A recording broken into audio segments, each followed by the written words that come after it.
ماته یو سړي ویل چې مولوي صاحب دا ته چې کومې خبرې کوې دا خو په پنجاب کې هم دا ګناوې ډېرې سته په بلوچستان کې هم دا ګناوې ډېرې سته ته ولې خالي پښتانه یادوې مالیار زه د پښتنو مولوي صاحب یم نو زما د خپل کور ور دی زه بیا مړ کوم بلوچستان کې بیا په خپل بلوچ مولوي صاحب پیدا شي هغه بیا خپل ور مړ کوي پنجابیانو کې د خپل پیدا شي خو زه د خپل ولس د خپل قوم ډېر احترام هم لرم قدر یې هم کوم خوند هم راکوي او مطلب مینه هم ورسره کوم لاس ورباندې تېروم بس دا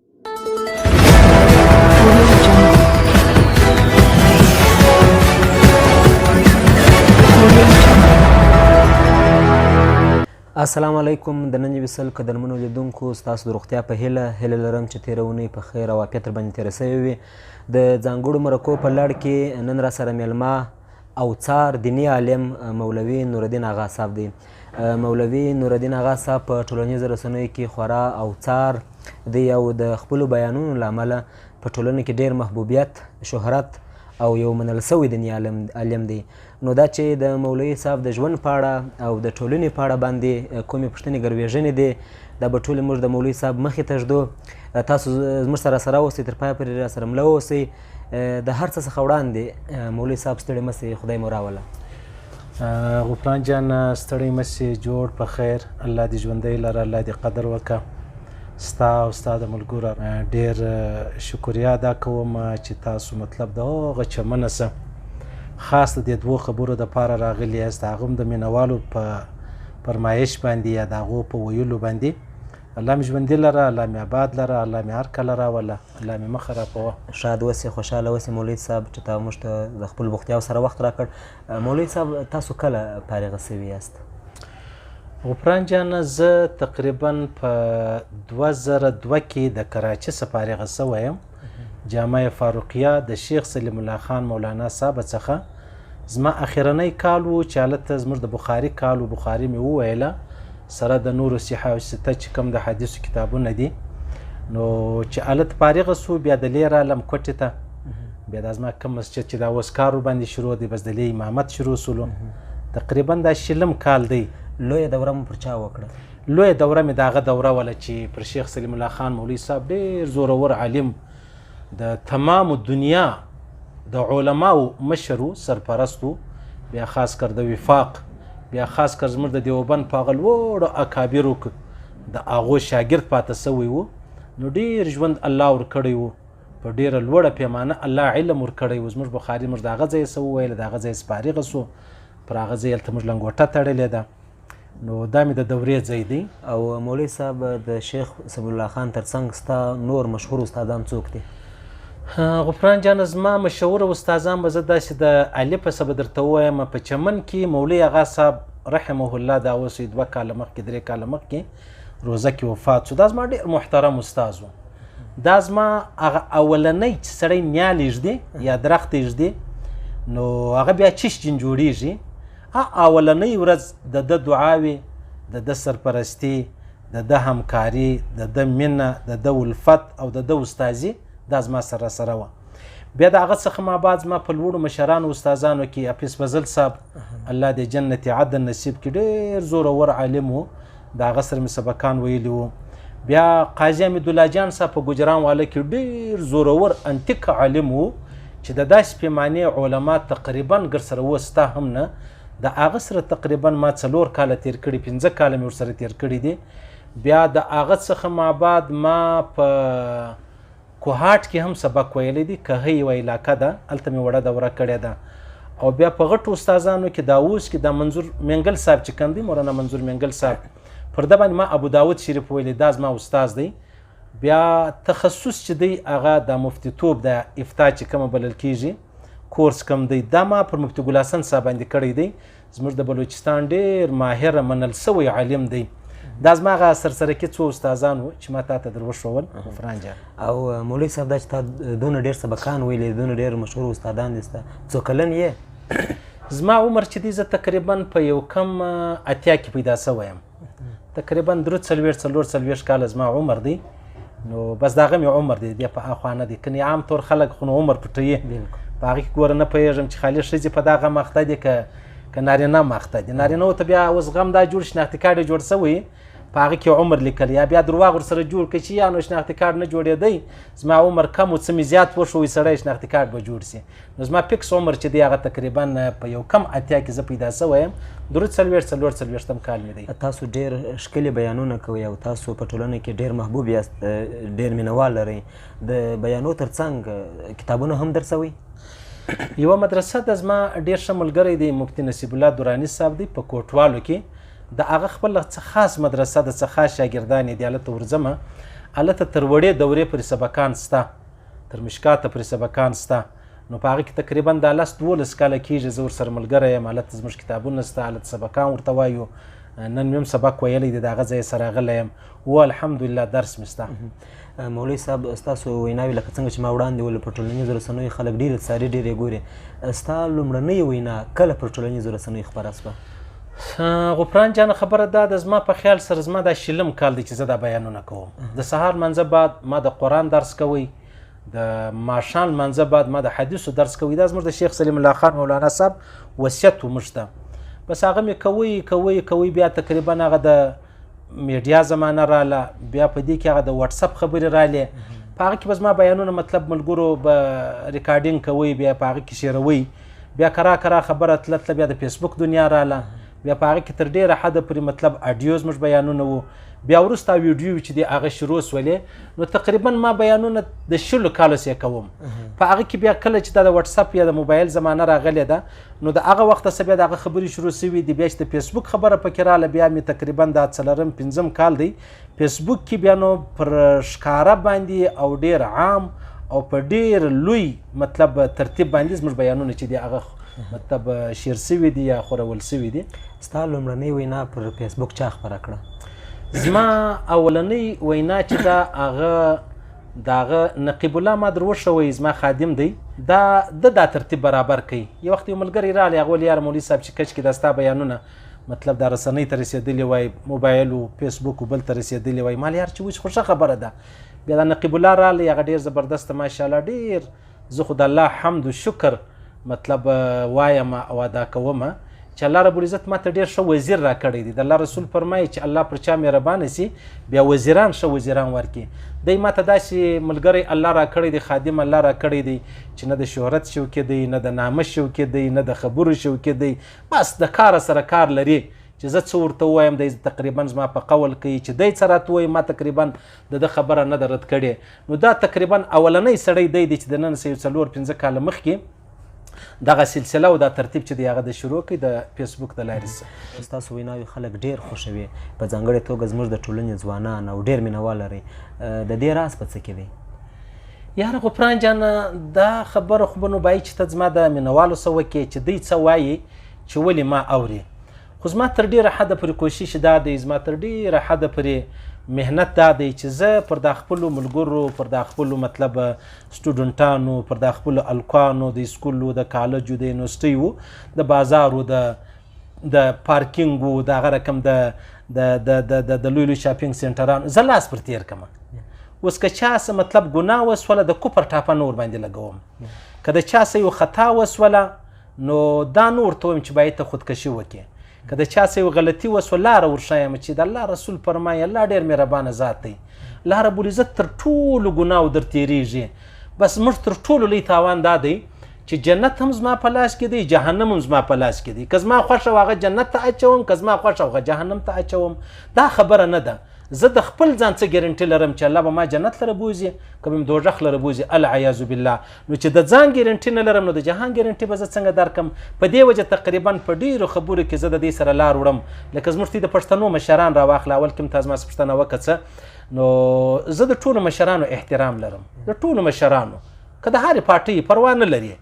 اوس په یوه پارټۍ په بله پارټۍ سړی کافر کېږي نه ټیک دی زه ځان ته ګناهګاره یم په مسجد کې یم په محراب کې یم ته ځان ته ګناهګاره یې هغه مشر ځان ته ګناهګاره دی یا بل مشر ځان ته ګناهګاره دی یا بل ځان ته خو یو مسلمانان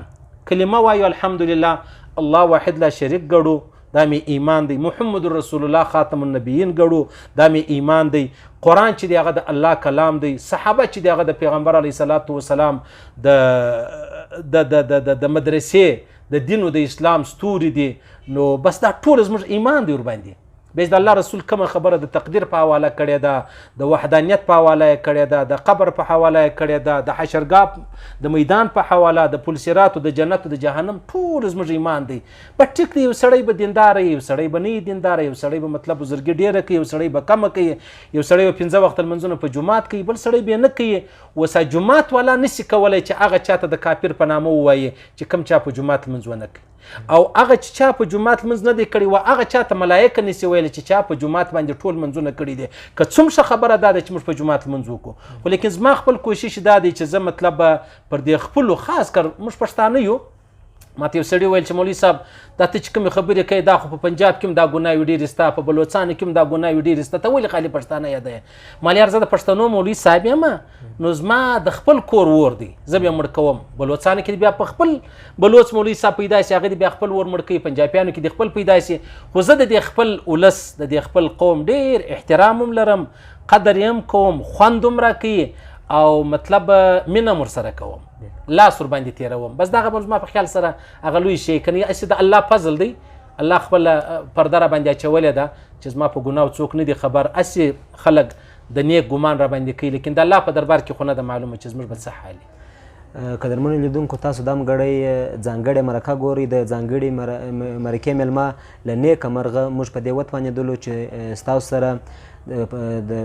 مشهور دیني عالم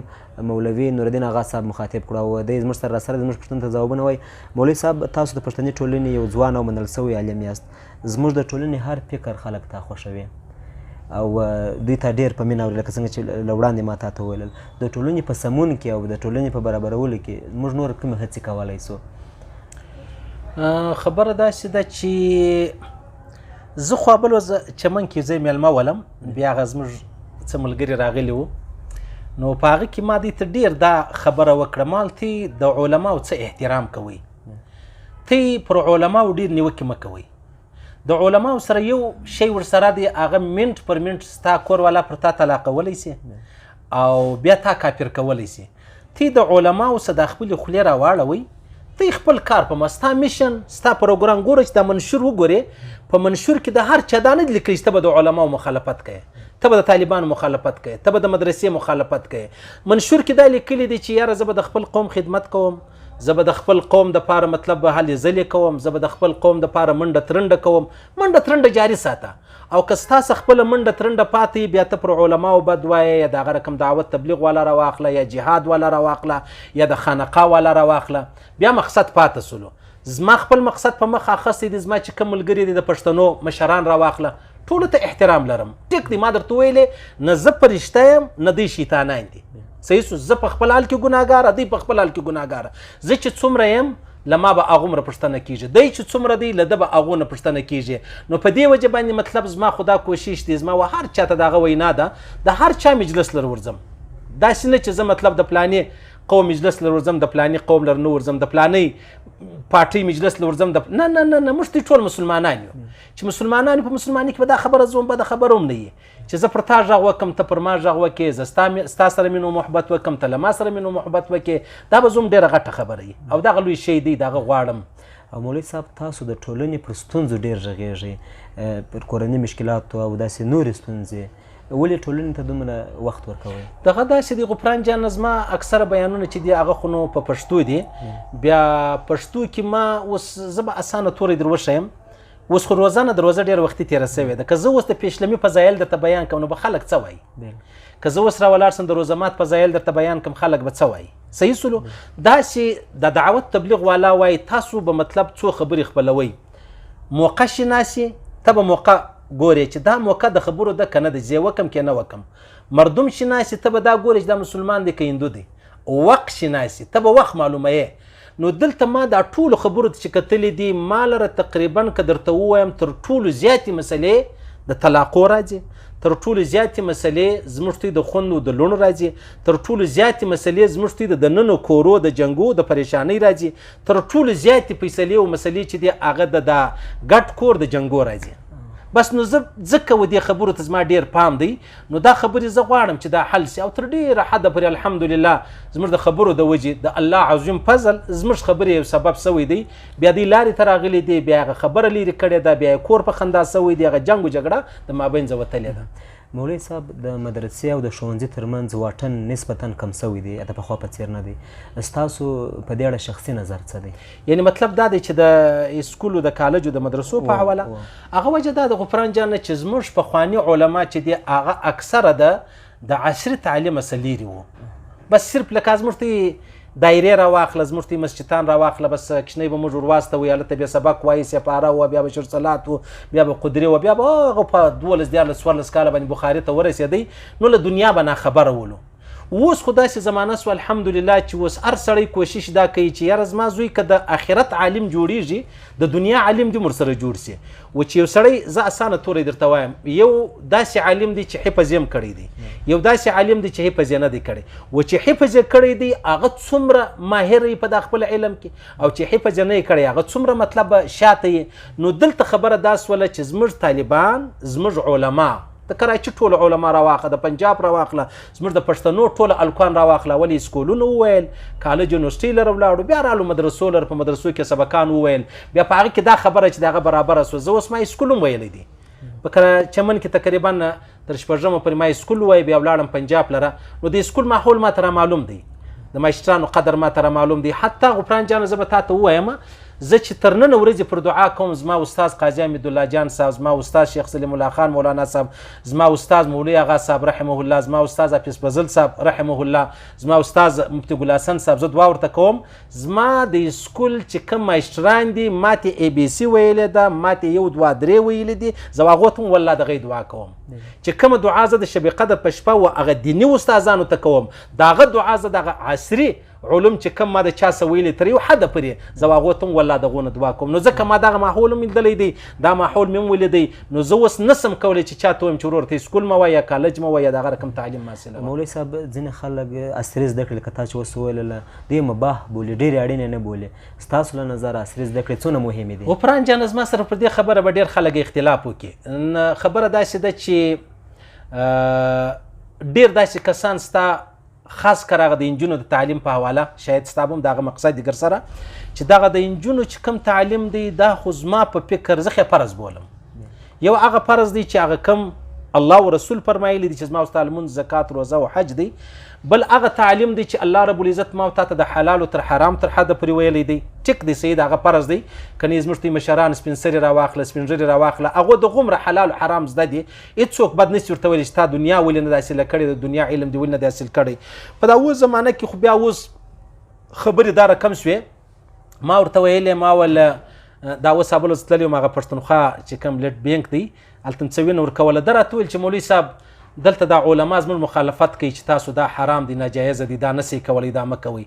ما ورته ویل یاره زه به یې اسانه توری درته ویم دا کوم مولوي صاحب چې تا ته دا خبره کړې ده د دې مولوي صاحب د هستۍ په خدمت هلته سر خلاصېږي چې په کومه ورځ د ده کور والا بیا د بید مافې بیماره یې د کشني بیماري یې ده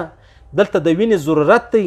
دلته که وینه پیدا نه سوه دا ښځه به مري اوس مولوي صاحب به دې واخیستې چې یا مولوي صاحب یا صوفي یا بزرګ هر څوک چې دی به دې واخیستې چې وسړیه که زما خو کور والا مري پر کشني باندې ناجوړه ده وینه غواړي زه وینه د کومې خوا پیدا کړم نو ته راسه د پښتونخوا هغه بینک لري چې دوی د وینې خدمت کوي و چې تا وینه ورکړله د ویې وړله هلته کور والا ته ډاکټران ور ولګوله اوس د سر خلاص شو او د دې وینې دا مقصد دی زما دا مقصد دی چې ګوره زما لور یا زما خور یا زما مطلب کوروالا بیا د بید مافې یا زموږ د دې مطلب ژوند زموږ سره کومې بچیانې دي چې هغه تعلیم نه کړي حاصل زه به یو اسانه طور زه عام طور په بیان کې وایم کم سې کم چې دا زموږ بچیانې خو دومره تعلیم حاصل کړي چې دومره دا وپېژني چې پر دا دوا باندې موږ ته را معلومه ده چې هغه اکسپیري تاریخ لیکلی یې اوس که د دې مطلب سبا واده سوله بچیان به یې کور به یې بل به یې په کور کې دوا پرته ده موږ ته دوا نن راوړو بیا میاشت هم پرته یې کال هم پرته یې نو که دا په لږ څه پیدله دا د دې دوا اکسپیري ګوري هغه اخرنی تاریخ یې ګوري که هغه وکتې ټیم پاته و دوا ورکوي الله به یې جوړ کړي او که چیرې دی ویل چې دا د سر د درد دوا ده یا د معدې دوا ده یا د خېټې دوا ده نو لحاظه زه بیا ورکړم ما په روش کال هم ورکړی و هغه تر وخت یې رسوي و هغه غالې ورباندې ودروي اوس ته اندازه ولګوه دا لږ څه تعلیم څومره بچي ته څو پیدا وکړله و دې مور ته څو پیدا وکړله. زه خو بالکل په حق یم او شرط دا دی د مخلوط تعلیم په حق نه یم،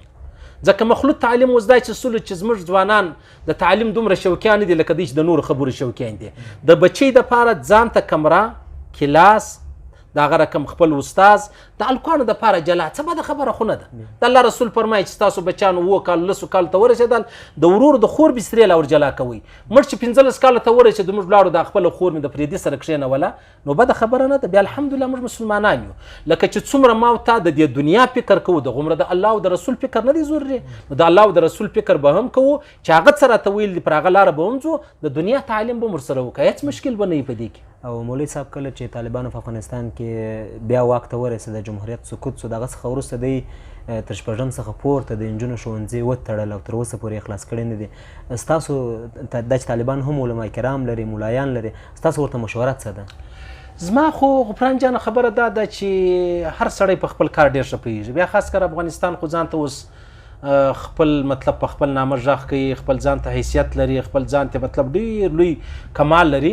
نو زه خو مطلب د دې ځایه که هسې خبرې کوم نو هغه به مناسب هم نه وي. خو خبره دا ده چې هغه د دوی وزیر تعلیم ما د ده یو انټرویو وکتل، هغه ویلی چې موږ څه ستونزې لرو، موږ څه مشکلات لرو، بالکل به موږ دا خپلې بچیانې سکول ته بیایو، کالج ته بیایو. نو که چیرې دا نورې ټولې خبرې حل سوي دي، خدای دې وکړي چې دغه خبرې مې ژر د ژره حل کړي چې دا بچیانې سکول لره ولاړې سي، کالج لره ولاړې سي. یو خو به دغه بهرنۍ دنیا ډېره لویه پروپاګنډه په پښتنو پسې کوي، بیا مطلب خاص کر په افغانستان پسې کوي. یو کم سے کم هغه د پروپاګنډې خو به خلاص سي، د خلکو د خلو خو به دا خبره ووځي چې دا خلک د تعلیم خلاف دي. ولې خلاف یم؟ جاستا جوړ کړی دی، زه استعمالوم، نو ما ته ښه خوند نه راکوي چې زه جوړ کړم. صحیح سلو دا رقم موبایل تا جوړ کړی زه استعمالوم، ما ته خوند نه راکوي چې زه جوړ کړم. نو چې دا خبره ما ته خوند راکوي تا جوړ کړی دی، نو چې زه جوړ کړم زما به څه حال وي؟ نو خبره خو دا ده که چیرې وسي ډېره ښه خبره به وي. یو خو به زموږ بچیان بغیر د تعلیمه پاتېږي نه، بل به د جهان د خلو څه ولوېږو، بل دا دوی نو بدنامۍ پروپاګنډې چې کوي د پروپاګنډو د دې بدنامۍ څه به هم خلاصو. زما خو دغه مشوره ده. ډېره په زړه پورې مشوره. او بل مولوي صاحب محترم، زموږ ځوانان چې کله دوی کوزدې وکړي په 10 لکه کالدارې 15 لکه 6 لکه، بیا دوی د ولور په خپله سیمه په خپل ښار کې نسي ګټلی، بهر ته ولاړ سي، اروپا ته لاړ سي یا نورو هېوادونو ته لاړ سي. کله دوی په لاره کې خپل ژوند له لاسه ورکړي، کله ډېر وخت پکې کښېوځي. د زیات ولور په اړه باندې په ټولنه کې ستا دغه غفران جان زما خو زه خو د هغه بچي و بابا ته ډېر په قهر یم، په خښم یم چې دی راولاړ سو د خپله لور یې خرڅه کړله. ما ته په دې علاقه او معاشره کې ډېر ښه خلک را معلوم دي چې 5 وخت لمونځ په جومات په اول صف کې، حتی دا شم را معلوم دي چې اذانونه هم دی کوي، لیکن دی را ولاړېږي د خپله لور خرڅوي. پوښتنه ځینې وکړي ولې خپله لور خرڅوي؟ وایي مولوي صاحب مجبوره یم، نو زه زما زوی ته بیا ښځه په چشر وغواړم. یعنې دا څنګه کېدلی سي چې ته را ولاړېږي د لور په عزت باندې و زوی ته بیا بل عزت ور پیدا کوي؟ یعنې دا هغه بل هغه اصغر خان یو ډېر ښه خبره وکړله، ویلې ول ګوره دا دیوال نه دی دیوال، که خښته تا چپه کښېښوله بنیاد یې چپه کښېښوي چې تر اسمانه دیوال ورباندې ووایه دا دیوال به چپه روان وي. دلته چې ما او تا بنیاد چپه کښېښوي چې دا خپله لور مې خرڅه کړله، بیا مې د بل لور په دغه روپۍ باندې واخیستله، دا بنیاد چپه سولو. بیا اوس ورته ګوره زموږ دوی په کورو کې څومره بد حال دی، هر سړی د خپلې نژوره په عذاب دی، هر سړی د خپله زویه په عذاب دی. زما خو دې ټولو پلرو ته د انجونو دا خواست دی چې سړی که زما او ستا خور یا زما او ستا لور هغه فرنیچر څه کوي، هغه المارۍ څه کوي، هغه بیا د بید مافې کټ څه کوي، هغه پلانۍ څه کوي. عزت تر ټولو لویه مسله ده، عزت. دا ما ته اوس ځوان راغلی ول مولوي صاحب په خدای دې مې قسم یې و دې خبرې ته یمه چې زه په دې خبر یم، ما کوزده کړې ده، نو ټیم یې ډېر وسو. زما کور والا په بازارو کې ګرځي، زه دا شک کوم چې زما کور والا به د چا سره میلاوي، زه څه چم وکم؟ یاره ما ویلې ول 2.5 لک روپۍ بالا دیم نه، مال ورسه څه علما بوزه خسر ته کښېنه چې ولې خسره ظلم کوي، ولې ناجایزه کوي، ولې بد کوي. زوی ته ورسه خپل روپۍ وګټه، خپل کوزده. خو زوی په خپل روپۍ موبایل اخیستلی سي، کالي په خپل روپۍ اخیستلی سي، موټرسایکل او موټر اخیستلی سي، واده بیا ولې د خور په پیسو ورکوي؟ زموږ پښتانه چې الله ذلیله کړي د پاکي بنیادي وجه دا ده، منځونه تر ګر جهان ډېر کوي، ذکرونه هم تر ګر جهان ډېر کوي، لیکن بیا د هغه معصومي حق خوري چې هغه حق کافران هم نه خوري. بیا په دې کې دوه لویه خبره دا د غفران جانه چې دا زموږ ځوانان ولاړ سي بار ملک، دوی ګوره چې څه نشي اخیستې دي چې بار ملک به زه څومره خوشحالم. په بار ملک کې ستا حیثیت داسې دی لکه دلته چې د ادنا سي ادنا سړی دی. نو ته چې هلته ولاړې ته خو مزدور یې، ته به هلته د چا غلام یې. نو د مزدورۍ د غلامۍ ژوند څه خوند کوي؟ او بیا چې تا ته مور و پلار هر سهار و ماښام در رسېږي، هغه ډېر ښه خوند کوي د 2 روپۍ سره، که هغه تا ته ښه خوند درکوي چې په 10 کاله کې یو ور در ورسېږي د 10 لک روپۍ سره. ډېر د افسوس خبرې د غفران جانه. ما ته دا اوس کې یو خور میسیج کړی دی، ول مولوي صاحب زموږ سړي تللی دی بار، په بار کې ژوند تېروي، څوک 2 کاله، څوک 15 کاله، څوک 8 کاله، څوک 10 کاله.